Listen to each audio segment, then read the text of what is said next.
Breaking news చూస్తున్నాం. Donald Trump Bharat పైన తన రూటు మార్చుకున్నారు.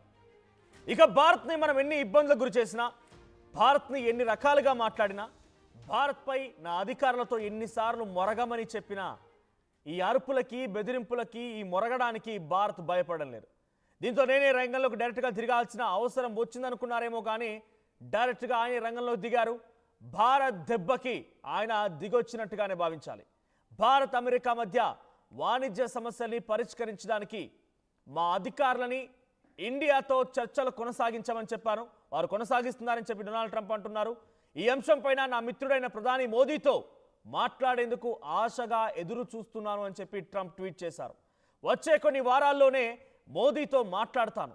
ఈ చర్చలు రెండు దేశాలకి మంచి ఫలితాలు ఇస్తాయని చెప్పి డొనాల్డ్ ట్రంప్ అంటున్నారు. బట్ మనం ఈ మాటలు నమ్మడానికి ఎట్టి పరిస్థితుల్లో అవకాశం లేదు.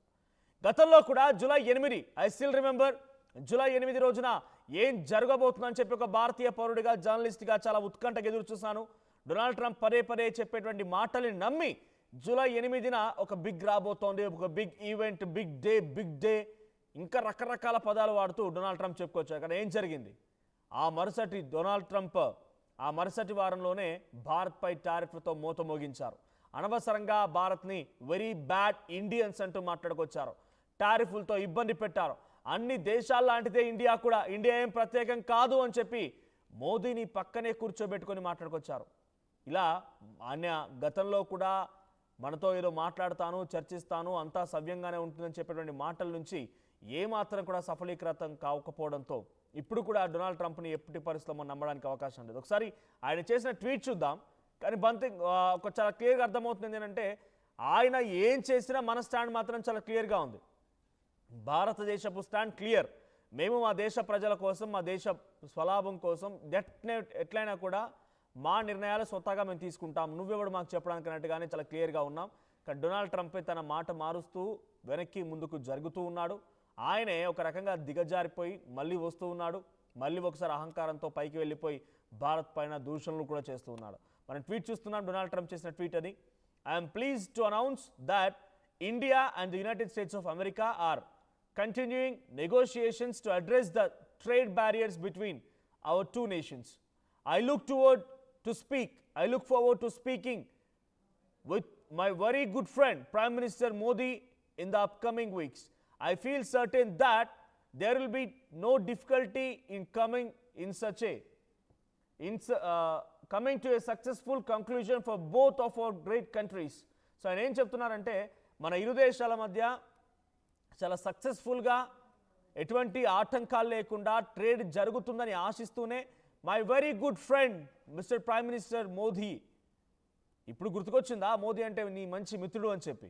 ఎన్ని రోజుల పాటుగా వెరీ బ్యాడ్ ఇండియన్స్ అన్నప్పుడు ఏడబోయింది ఈ వెరీ గుడ్ ఫ్రెండ్ అనేటువంటి పదం. నిన్న నరాబో అనేటువంటి ఒక వ్యక్తి, పీటర్ నరాబో, అక్కడి దేశానికి సంబంధించినటువంటి ముఖ్య సలహాదారుడు, డొనాల్డ్ ట్రంప్కి ముఖ్య సలహాదారుడిగా పనిచేస్తున్నటువంటి పీటర్ నరావో ఏం మాట్లాడారంటే, భారత్ ఎప్పటికైనా తమ కాళ్ళ దగ్గరికి వస్తుంది, అనేటువంటి మాటల్ని ఎస్టర్డే, నిన్న ఒక 24 గంటల ముందే ఆయన మాట్లాడుకొచ్చారు. మరి అంతలోనే ఏం మారిపోయింది అంటే, మీరు ఎన్ని కుట్రలు చేసినా, కుతంత్రాలు చేసినా, ఎన్ని రకాలుగా ఇబ్బందులకు గురిచాలని ఒక ఆలోచనతో, దురాలోచనతో ముందుకు వెళ్ళినా కూడా భారతదేశపు స్టాండ్ ఒకటే ఉంది. నేను మళ్ళీ చెప్తున్నాను, ఏ దేశమైనా వాళ్ళ ప్రజలపైన ఎంత నమ్మకంగా ఉంటుందో లేదో తెలియదు, కానీ 140 కోట్ల మంది ప్రజలపైన డెఫినెట్గా భారతదేశం అంతా కూడా ఆధారపడి ఉంటుంది. ప్రతి ఒక్కరు కలిసికట్టుగానే మనం ముందుకు వెళ్ళాల్సిన అవసరం కూడా ఉంటుంది. సో వేరే దేశాలపైన విషయానికి వస్తే, ఉదాహరణకి మనం పాకిస్తాన్తో పోల్చుకోవడం తప్పేమో, నేను కూడా అలా పోల్చడం తప్పేమో, బట్ అక్కడ ఆర్మీయే దేశం పైన ఆధారపడి ఉంటుంది. అంటే మనం రక్షించడం కోసం మన ఆర్మీ నిలబడి ఉంటే, మనల్ని రక్షించడం కోసం మన ప్రభుత్వాలు చాలా నిబద్ధతతో పనిచేస్తూ ఉంటే, అక్కడ పాకిస్తాన్ లాంటి దేశాలు కానివ్వండి, లేకపోతే ఇతరత్ర దేశాలన్నీ కూడా అక్కడ ఆర్మీ ప్రభుత్వాలు మొత్తం కూడా దేశంలో ఉన్నటువంటి ప్రజలపైన ఆధారపడి ఉంటాయి. కానీ మనం మన ప్రభుత్వాలపైన డెఫినెట్గా ఆధారపడవచ్చు. మనల్ని రక్షించడం కోసం ఎటువంటి నిర్ణయాలు తీసుకున్నా మనం వారిపై ఆధారపడవచ్చు.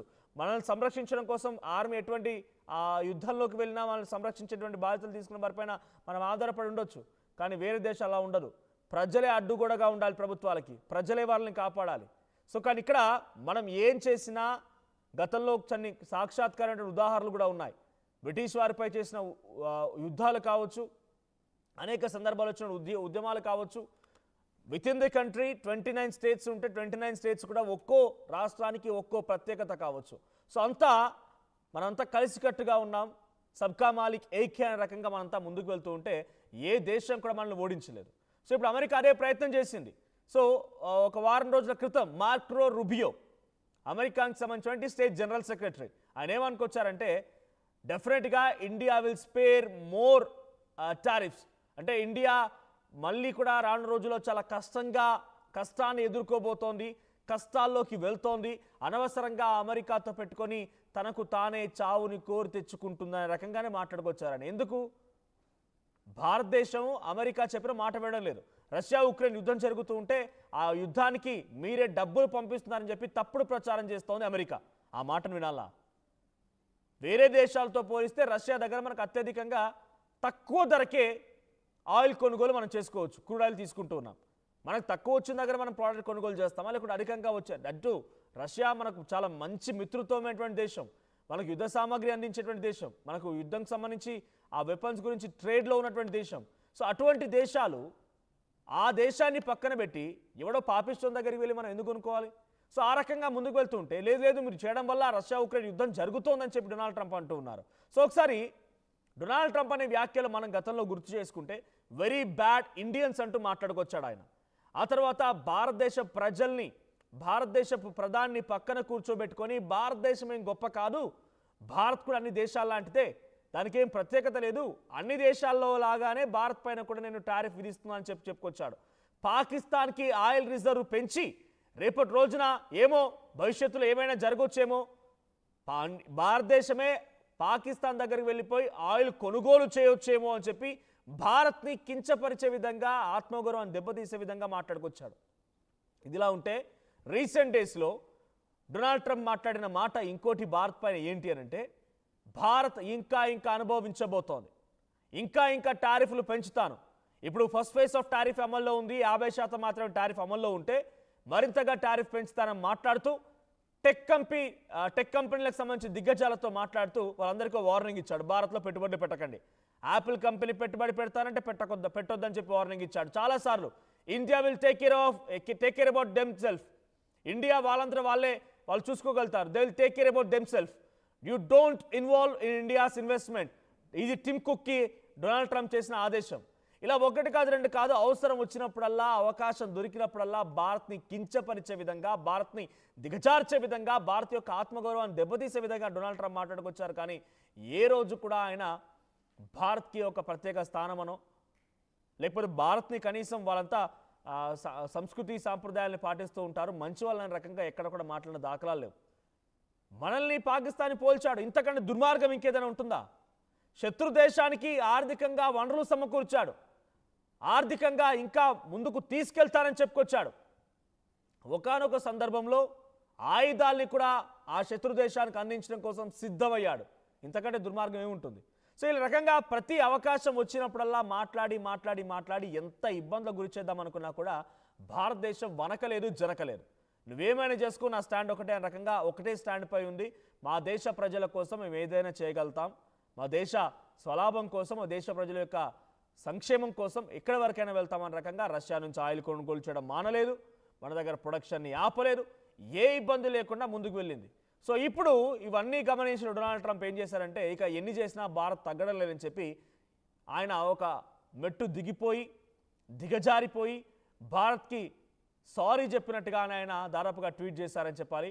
My dear good friend Modi, మనం త్వరలోనే కలుద్దాం, త్వరలో కలిసి ఈ సమస్యని పరిష్కరించుకుందాం, ట్రేడ్ టాక్స్ నడిపించుకుందాం, మా అధికారులు ఇప్పటికే మీతో చర్చలు కొనసాగిస్తూ ఉన్నారు, సో ఇవన్నీ కూడా ముందుకు వెళ్తాయి, ఈ రకంగా మాట్లాడుకొచ్చారు ఆయన. సో ఇప్పటికే మనం డొనాల్డ్ ట్రంప్ని పూర్తిగా విశ్వసించాల్సిన అవసరం ఏమాత్రం కూడా లేదు. ఆయన అవసరానికి తగ్గట్టుగా నాలుకలు మారుస్తూ ఇష్టం వచ్చినట్టుగా బిజినెస్ వ్యాపారం కోసం ఎలాగైనా మాట్లాడగలిగేటువంటి శక్తి సామర్థ్యాలున్న ఏకైక వ్యక్తి ప్రపంచాది దేశాల్లో ఆ అధినేత అంటే డొనాల్డ్ ట్రంప్. ఏదైనా మాట్లాడగలుగుతాడు ఆయన, బహురూపలు లేకపోతే బహునాలుకల ధోరణితో మాట్లాడుతూ ఉంటాడు. సో ఆ రకంగా మళ్ళొక నాలుకని మళ్ళొక అంశాన్ని ఆయన లేవనెత్తుకొచ్చారు. సో ఇది ఏమాత్రం విశ్వసించాల్సిన అవసరం లేదు. నేను మరింతగా కంటిన్యూ చేసే ముందు ఒకసారి పీటర్ నరావో 2 days క్రితమే ఆయన ఏం మాట్లాడుకొచ్చారు, 24 hours క్రితమే ఆయన భారత్పై ఎటువంటి అక్కసు వెళ్ళగక్కారో ఒకసారి మీరు చూడండి. ఆ తర్వాత డొనాల్డ్ ట్రంప్ ఎందుకు ఇలా మారిపోయారనేది మీకు నేను చెప్పే ప్రయత్నం చేస్తాను. Against the United States, we got to deal with that, and then this is buying Russian oil. Steve, look, they never bought Russian oil before Russia invaded Ukraine, except for like little tiny drops of it, and then they go into this mode of profiteering with with Russian refiners coming onto India soil and the profiteering. So taxpayers here wind up having to send more money over there. So a lot of things going on. The good news here is, like, look at all the things we've done. Great deal with the European Union, great deal with Japan, Korea, Philippines, Indonesia. All these countries are working very closely with us because, one, they realize that they've been taking too much advantage of us, and two, they need our markets. And I think India must come around at some point, and if it doesn't, it's laying down with Russia and China, and that won't end well. Right, ఇది Peter నరావో మాట్లాడిన మాటలు. ఒకసారి tweet చూడండి. పక్కనైనా మాట్లాడుతున్న దానికి మీకు అర్థం కావడం కోసం సబ్ టైటిల్స్ కూడా వేయడం జరిగింది. భారత్ మా కాళ్ళ దగ్గర రావాల్సిందే, ఎలాగైనా సరే భారత్ మా కాళ్ళ దగ్గరికి వచ్చి మాతో చర్చలు జరిపి మాపై టారిఫ్స్ వేయకుండా మీరు చెప్పినట్టుగా వింటామని చెప్పిన రకంగా మా దగ్గర రావాల్సిందే అని చెప్పే రకంగా ఒక అహంకారపూరిత ధోరణితో ఆయన మాట్లాడింది. ఏదో సామాన్య వ్యక్తి కాదు. ఆయన డొనాల్డ్ ట్రంప్కి ప్రభుత్వ ముఖ్య సలహాదారుడు పీటర్ నరావో. ఆయన ఒకవైపు కాళ్ళ దగ్గరికి రావాల్సిందే అని చెప్పేటువంటి మాటల్ని మాట్లాడినటువంటి 24 గంటల్లోనే ఇంకోవైపుగా డొనాల్డ్ ట్రంప్ ఎటువంటి అబద్ధాలు చెప్తున్నాడంటే, ఆల్రెడీ మా అధికారులు మీతో పాటుగా చర్చిస్తున్నారు. I'm pleased to announce that India and the United States of America are continuing negotiations to address the trade barriers between the two nations. ఎక్కడ జరుగుతున్న ట్రేడ్ బ్యారియర్స్ సంబంధించి నెగోషియేషన్స్ అనవసరంగా ప్రపంచ దేశాల్లో ఏదో ఒక రకంగా అలజడి సృష్టించాలని ఒక ఆలోచనతోనో, ఇండియాకు సంబంధించి ఒక ఆలోచన, ఇండియా గురించి ప్రపంచ దేశాలు ఏం మాట్లాడుకోవాలి, ఎలా మాట్లాడుకోవాలని ఒక దురాలోచనతోనో కనబడుతున్నాయి. కానీ ఎక్కడ స్టార్ట్ అయ్యాయి? ఓవైపు 24 గంటల గడవక మునిపే నువ్వు ట్వీట్ చేసావు. 24 గంటల కంటే ముందు పీటర్ నరావో, మీ ప్రభుత్వంలో ముఖ్య సలహాదారుగా ఉన్నటువంటి పీటర్ నరావో మాట్లాడిన మాటలేంటి? భారత్ అమెరికా కాళ్ళ దగ్గర రావాల రకంగా మాట్లాడుకొచ్చాడు ఆయన.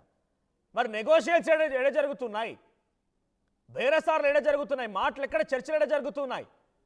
ఆయన చెప్పేవన్నీ అవాస్తవాలు, పూర్తిగా అబద్ధాలే. రణ్ధీర్ జైస్వాల్ భారత్కు సంబంధించిన విదేశాంగ మంత్రిత్వ శాఖకి స్పోక్స్ పర్సన్, ఆయన పదే చెప్తున్నాడు, దయచేసి అమెరికా సంబంధించిన అధికారులు ఎవరైనా కూడా భారత్ని కించపరిచే విధంగా మాట్లాడకండి. మీరు భారత్ పాకిస్తాన్ యుద్ధాన్ని ఆపింది మేనే అంటారు, భారత్ పాకిస్తాన్ యుద్ధాన్ని మొదలుపెట్టింది మేనే అంటారు, ప్రతీది మీరే ఆపాదించుకుంటారు, మీరు రకంగా మాట్లాడకండి, సమంజసం కాదు అని చెప్పి కూడా చాలాసార్లు వార్నింగ్ ఇచ్చే ప్రయత్నం కూడా భారత ప్రభుత్వం జరిగింది. ఆయన ఆ ధోరణి, దుందుడుకు స్వభావం మారడం లేదు. బౌనాలుకల ధోరణితో డొనాల్డ్ ట్రంప్ మాట్లాడుతూ ఉన్నారు. ఇప్పటికైనా ప్లీజ్ మోదీ నాతో మాట్లాడు అని చెప్పేటువంటి రిక్వెస్ట్ ఆయన పెట్టిందల్లా కూడా కేవలం ఆయన రిక్వెస్ట్ చేస్తున్నారు, భారత్ వినడం లేదు అనే రకంగా, భారత్ మొండిగా పోతుంది, నేను చేసే దానిలో తప్పేం లేదు అనే రకంగానే ఆయన ప్రొజెక్ట్ చేయాలని ఒక ఆలోచనతోనే ఉన్నారు.